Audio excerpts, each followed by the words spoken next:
Prove that 5 root 3 upon 2 upon 3 is an irrational number given that root 3 is an irrational number. ठीक है, बढ़िया question है और अक्सर करके इस तरीके के क्वेश्चन एग्जामों में पूछे जाते रहते हैं। यहाँ पर मुझे ऑलरेडी दिया गया है, यहाँ पर ऑलरेडी मुझे दिया गया है कि root 3 is an irrational number, is an irrational number.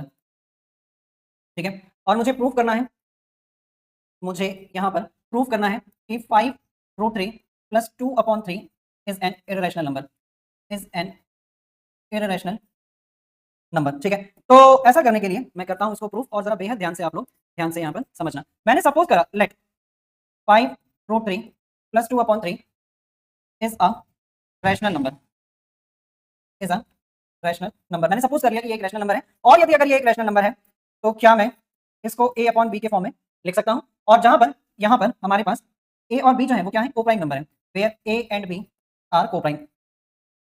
ठीक है, कोप्राइम का मतलब यह है कि उनका 1 के अलावा कोई भी कॉमन फैक्टर नहीं होगा। ठीक, तो 5 root 3 is equals to a upon b, इसको मैं इधर ले जाऊं तो ये कितना हो जाएगा, माइनस 2 अपॉन 3। और यदि अगर मैंने यहां से a अपॉन 5 को इधर शिफ्ट करा तो ये कितना हो जाएगा हमारे पास, 5b माइनस 2 अपॉन 3 इंटू 5, ये हो जाएगा हमारे पास 15। अब जरा यहाँ पर ध्यान से समझना एक बात बेहद ध्यान से, कि आप लोग अगर यहाँ पर देखें तो a अपॉन b क्या था, एक रैशनल नंबर। मैंने ये 2 अपॉन 3 को इधर शिफ्ट करा तो जाकर एक रैशनल में से एक रैशनल माइनस हुआ, तो अभी भी रिजल्ट मुझे क्या मिल रहा है, एक रैशनल ही मिल रहा है। मैंने यहाँ से 5 को ले जाकर नीचे डिवाइड करा तो सभी रैशनल नंबर में एक रैशनल नंबर डिवाइड हुआ, तब भी मुझे रिजल्ट क्या मिल रहा है, एक रैशनल नंबर ही मिल रहा है। यानी कि आप लोग अगर ध्यान से देखें तो अब आपको ये बात समझ में आएगी कि ये जो इतना रिजल्ट है ये क्या है, एक रैशनल नंबर है, ये क्या है हमारे पास, एक रैशनल नंबर है। ठीक है, और यदि अगर मैं इसकी बात करूं बच्चों तो ये क्या है, ये एक मेरे पास इररेशनल नंबर है।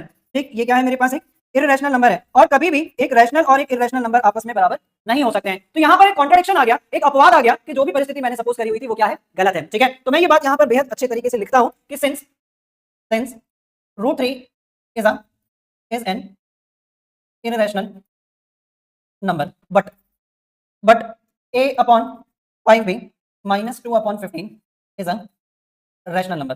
ठीक है, इसीलिए हमारा जो एजम्पशन है वो क्या है, गलत है। तो अवर एजम्पशन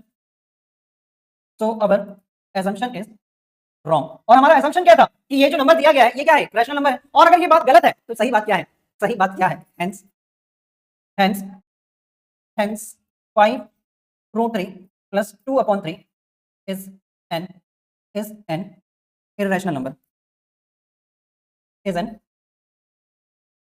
इररेशनल नंबर, है ना। तो इस तरीके से आप लोगों को एक एक चीज वहां पर मेंशन करनी पड़ेगी बच्चों, तब कहीं जाकर आपको पूरे नंबर मिलते हैं। एक एक बात आप लोगों को जैसा दिख रहा है वैसा वैसा लिखते जाना है और आखिर तक उसको प्रूव करना है। अक्सर करके बच्चों को इस बात में थोड़ी सी कंफ्यूजन होती है क्योंकि किताबों में बहुत थोड़ी सी जटिल भाषा वहां पर लिखी हुई है। तो कौन कहता है कि आप एक्यूरेट भाषा लिखो भाई, जैसा समझ में आ रहा है वैसा का वैसा लिखो, है ना, जैसा मुझे दिखा वैसा मैंने लिखा। ठीक है।